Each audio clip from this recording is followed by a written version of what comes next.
Hey everyone, welcome to Nook's Nifty Nitpicks. I'm tired. So I went to go see Transcendence today about 9 hours ago. I went to go see Transcendence with, a girl.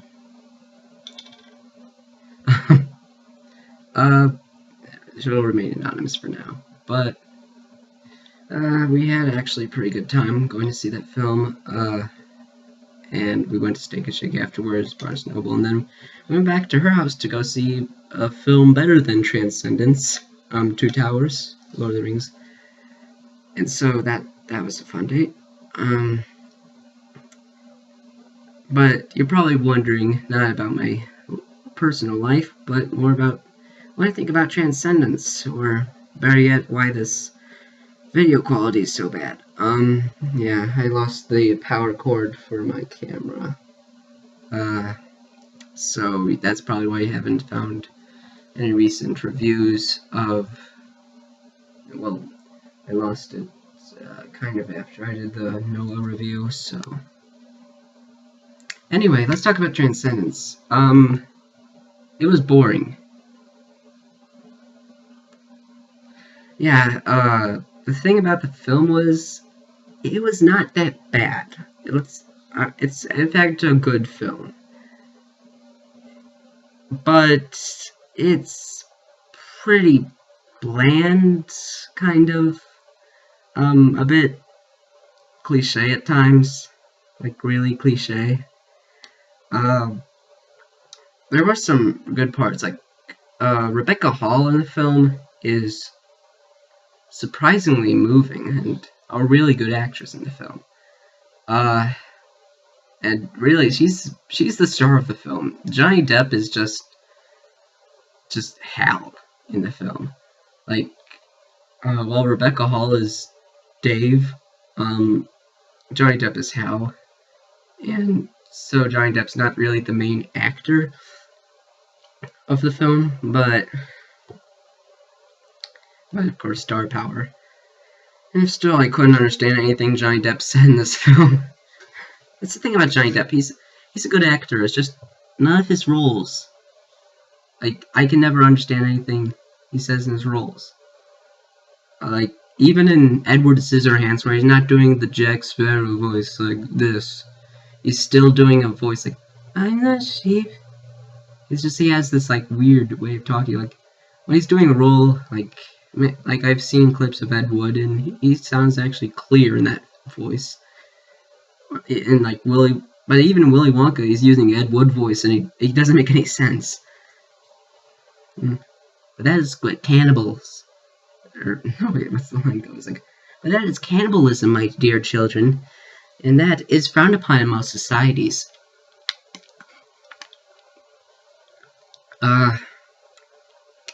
So, the film, from what I can understand, is about this guy who is creating something called Transcendence, where it's uploading your memories and pretty much your entire body into a computer through a hard drive. And this team of rogue, like, technicians is against this because it feels like it would overpower the world.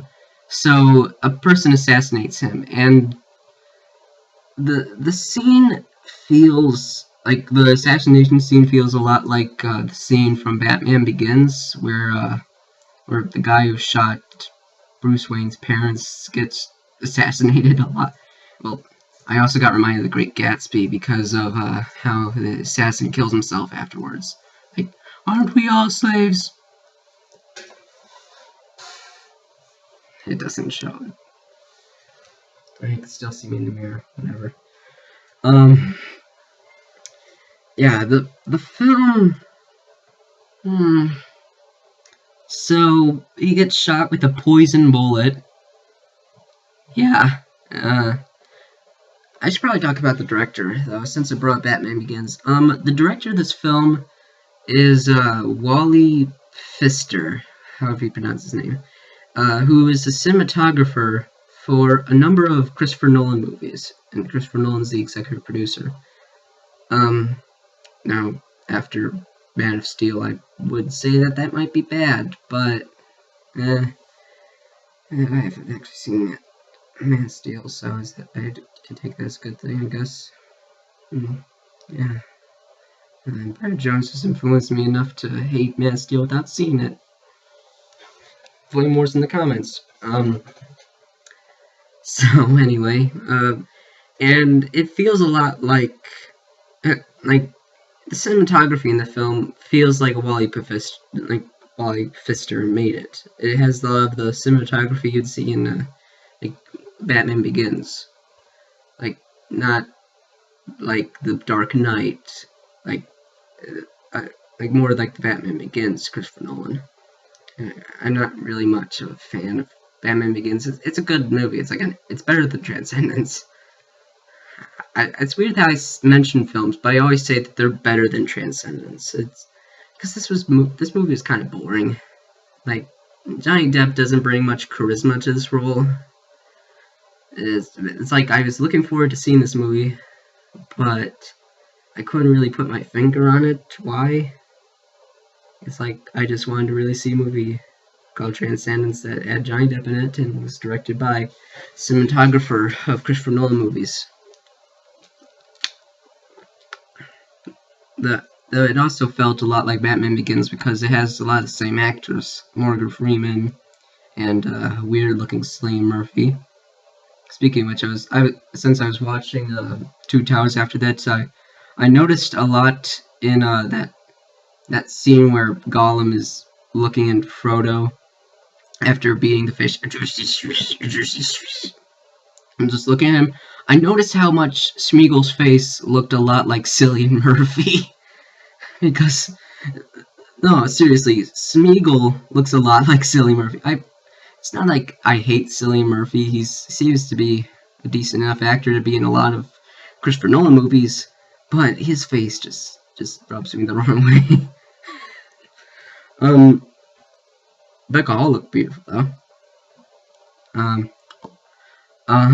Morgan Freeman was in the film, too. It is Morgan Freeman, and he, of course, narrated a bit of the film. Kind of. Just his voice was played over clips, and it kind of is Morgan Freeman narration. Alright. So, yeah. So, after the Poison Bullet... yeah. Poison Bullet just sounds wrong, but I guess it's a radioactive bullet, but that still sounds stupid. It's a stupid plot convenience, I have to say. Yeah, he got shot, but you didn't have to make it a poison knife bullet, whatever. And so he has 5 weeks so Johnny Depp's character, Will Castor, has 5 weeks to live, and during those 5 weeks, Rebecca Hall and what's his face? I couldn't recognize the one actor who was playing the weird guy. I couldn't really tell. He looked like a regular British guy to me. Though there was a funny line about him being like Johnny Depp called him, "You're the third smartest man I've ever known." This film helped me perfect my Johnny Depp impression. You just have to remember your words like this, and you sound exactly like Johnny Depp. Evelyn. He said that line. He said that line in the film too. Evelyn, come back. Where are you going, Evelyn? Evelyn.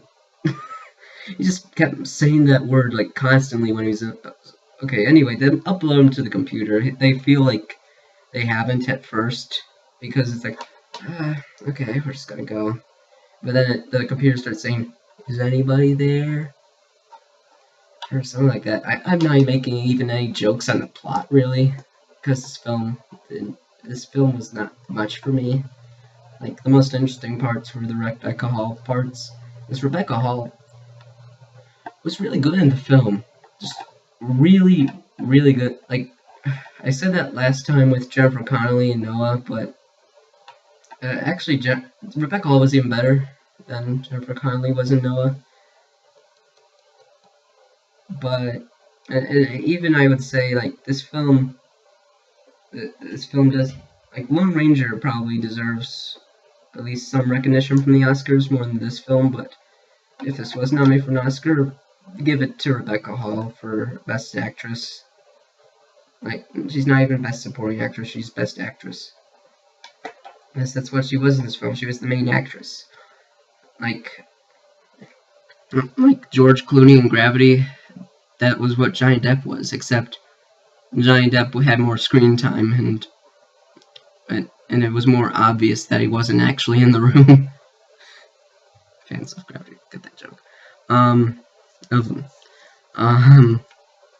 So anyway, this film, so they upload Will Castor, or Johnny Depp, I'll just call him because it's Johnny Depp, it's always been Johnny Depp. They upload him into the computer, and soon, the one scientist tries to shut it down because it couldn't, he felt maybe it's not Will, maybe it's just like something imitating Will, which he turns out to be right about, in which the pun, you know how I linked Jennifer Connelly to Punish Me? Well, I'm gonna link Rebecca Hall just to one line, Get out! Like, she said that so much in one scene, like, even, I real name, whoopsies, like, the girl who I went to go see this with, and I both were kind of laughing at the line, like, Get out! And of course he just gets out because it's like, okay, I can't beat that delivery. I can't beat that delivery. Bye. And so that British scientist gets kidnapped, by the team of assassins, and they want him to try and stop the Johnny Depp computer, PIN, whatever its name is. This film is Her, the movie Her, with explosions. That's the best comparison I can make. Like, it feels a lot, in a lot of scenes where computer Johnny Depp and Rebecca Hall are together, it feels a lot like Her. Even like the parts where it's like, I cannot touch you. It feels a lot like Her. Like, I was watching Gravity last night, and I was looking at the trailer before it on the DVD for Her, and it's like, how would you touch me? Like, and at one point, for no apparent reason, like, this guy gets beat up, and so the team of scientists who work for computer Johnny Depp bring him into a lab and heal him of all his wounds, but also place a computer chip in his brain where it's now Will puts his brain to this person, and he's like, I can now touch you. And it's just like, no, it's different. Like, even at that point, it's when Rebecca Hall starts to get creeped out by this movie. And at some point, so Evelyn and computer Will, run away to Nowheresville, pretty much, like, to hide from the assassins. And they basically build all their their lab there, and it goes into just, I can't even say. It's basically a testing lab at that point, and it looks. The film sets are pretty much. The film felt like a Christopher Nolan movie that didn't have the Christopher Nolan charm in it. Like, it didn't have the dark Christopher Nolan. It felt. I'm gonna say it felt a lot like a Christopher Nolan movie. Like, he was only the executive producer, but it felt like that. It didn't feel like Man of Steel, like Christopher Nolan. Yeah, there's no real other films that go into the category besides Man of Steel, but it felt a lot like Batman Begins, sort of Christopher Nolan. Maybe like a Memento, Christopher Nolan at points, but not Memento. Yeah, that could actually be a pretty good comparison, I'd say. And soon it's like even Cillian Murphy and Morgan Freeman aren't trusting this computer thing because it feels like it's just going to try and build an army to take over the world or something like that. And soon they have to try and fight it, I guess, and so they basically kill the internet, and that's the saddest part of the film. Like, felt it was really sad. I thought the saddest part of it was when I accidentally knocked over my Sour Patch watermelons, but is an okay film. It pretty much the internet blacks out for about 3 years in the film. It's a very blandish film, I would say. I just gave you the plot. I could even complete the plot better than I could in the Noah review, so that means the movie's not that interesting. Yeah, I'm gonna take a break. When I get back, I'll talk about the previews.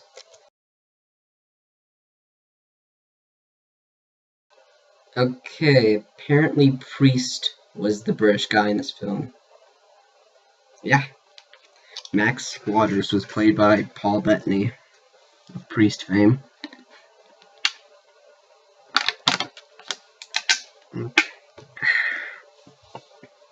Yeah, I couldn't put my name on who was that. He actually, I didn't know that Paul Bettany was that old. It's like I remember him from. Let me look this up. I'm sorry. Okay, Paul Bettany. Like it says he's 42 right now, but I remember him from so many. Like I remember. Okay, apparently he was actually in a lot of films before. Like, let's see, is there any film? Okay. The oldest film I remember him from was A Knight's Tale. Wasn't he in Ned Kelly? Okay, apparently he wasn't in Ned Kelly. That was. That's what Weird Al Bloom. I just got back from watching Two Towers, so I had a lot more fun watching the Two Towers than I did actually watching this film. And there was Kate Mara, and I couldn't think of who that girl was from. What should we call it? Kate Mara. Okay, fine. Tron Uprising. Sorry. It's a TV show. Whatever. Sorry if I'm wasting your time. You're probably wondering. Okay, so this time I actually am getting to the previews. Because I just remembered there's like 3 previews before this film. There was Maleficent, which was the most impressive looking trailer. I still really want to see that film. Yeah, even though I could agree with, even though he agreed with me. Actually, well, she brought up the point that like, I really want to see that film, but Angelina Jolie is Maleficent. I'm still gonna go see the movie. Which is my thoughts in general, because Maleficent, while I never really thought that the idea of just an Angelina Jolie movie vehicle as her as a Disney villain was that interesting. The CGI in that film looks fantastic. Just really fantastic. Like, it shows that giant snake dragon creature, and its head, it looks incredibly incredible. I say incredibly a lot. Notice that from my Noah review.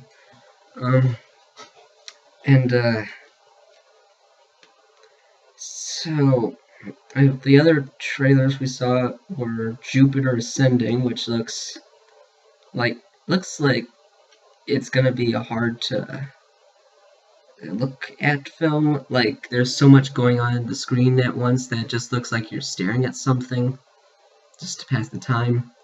Like, it looks like that kind of film. Like even when we were watching The Two Towers, which has a battle scene that kind of looks like the battle scenes from Jupiter Ascending trailer, I could still know what was going on in The Two Towers. I couldn't tell what was going on in the Jupiter Ascending fight scenes. Like, there's just a like somewhat like that, and you'll just see like a spaceship in between this sort of thing. It looked like that kind of movie. And another weird one was Edge of Tomorrow, which looked like one of the. It's weird. Being original is now considered unoriginal in my book. That's sad when being original is considered unoriginal. So yeah, Edge of Tomorrow's also looks not like it's much of a Doug Liman movie, like it said from the director of Born Identity and Mr. and Mrs. Smith. It looks like the humor in the film would be more suited for like something with Vince Vaughn. It really does. Oh boy. I didn't really mention much about Transcendence, but the movie looks good. It just looks like Batman Begins a lot of the time. It has that feel. It's a more brighter movie, I'd say. It's a more explosion-y movie. I just remembered there was a jump scare in the movie that was literally Evelyn.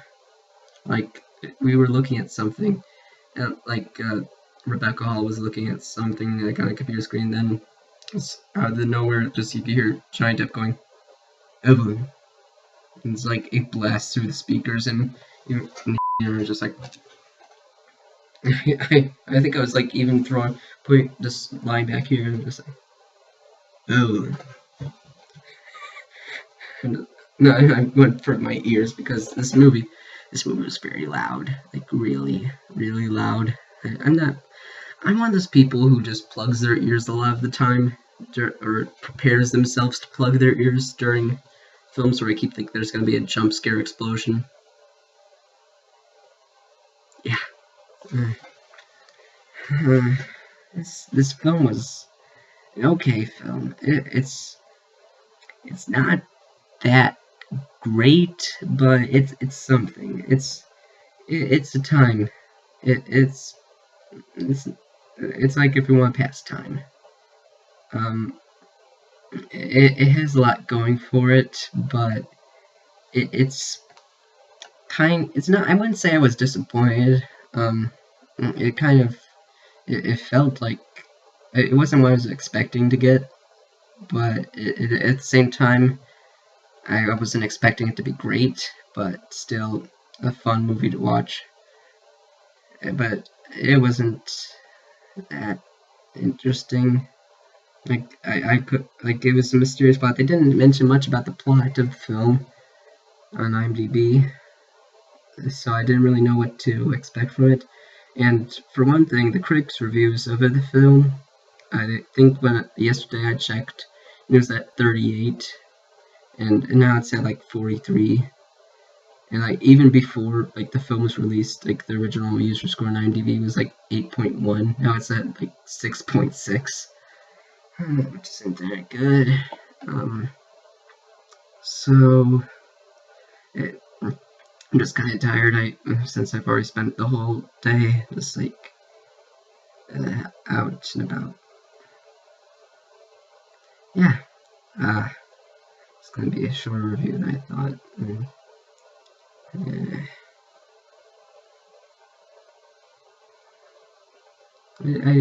There's not even much to riff about the film. Like this isn't like even at least with like Noah. I almost said Jonah there. Why did I almost say Jonah instead of Noah? Why do I keep bringing up Noah in this review? This is not the Noah review.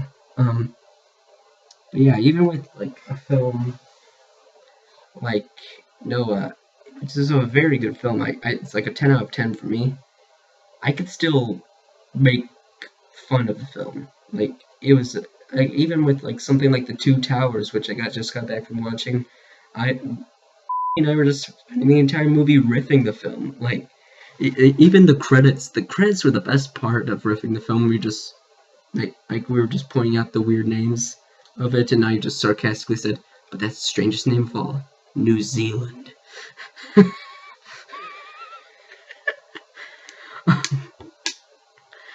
That was a fun film. That was fun. This has been a fun day, even though Transcendence was a boring film. It wasn't even that funny of a film. It was like if I can't bring something away from it. Like, if I can't bring a certain quote, I mean, I could at the least say Evelyn, but I'm getting sick of saying Evelyn. I keep thinking that that's gonna be the, like, if I make a, like, Nook's Nifty Nitpicks in 5 seconds video, that's gonna be the one clip I show of this review. Probably will be. But,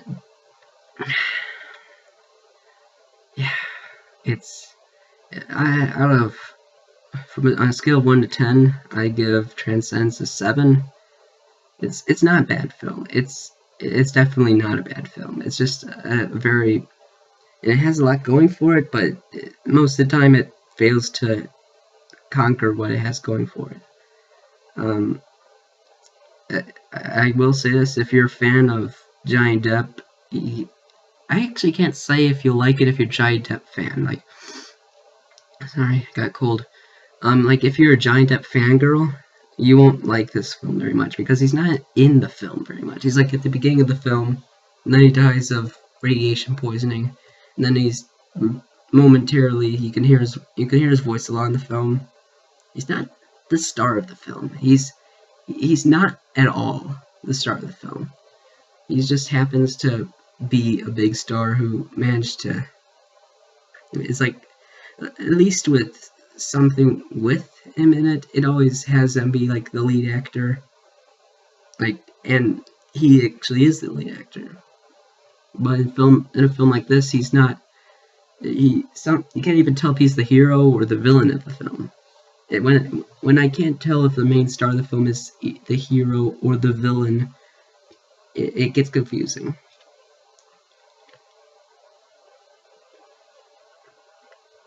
Like since Johnny Depp, you would think he would be the hero of the film, but at some point, like, they're always trying to give him a virus, because his computer thing, when he's uploaded into it, is kind of trying to take over the world.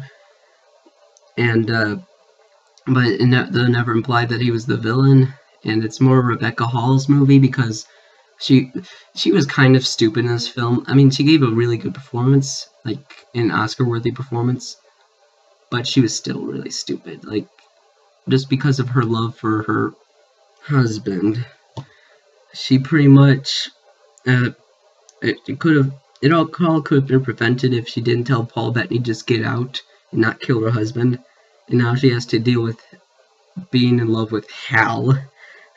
I just started a bunch of fanfictions online, didn't I? And there's probably already a Dave X Hal 9000 fanfiction out there. If not, write one. That sounds interesting and very, very sad. So yeah, on a scale of 1 to 10, I give Transcendence a 7 out of 10. Alright, nice talking to you guys. I'll have my Sugar Critic review filmed when I get my power cord, which will probably order online this weekend. And I think I can't really think of any other films I want to see coming up. I probably, the next film I go to see with will probably be like Amazing Spider-Man 2, but I might go also see that new film, The Other Woman. It looks interesting enough for a review of the film. Anyway, see you guys soon. Bye.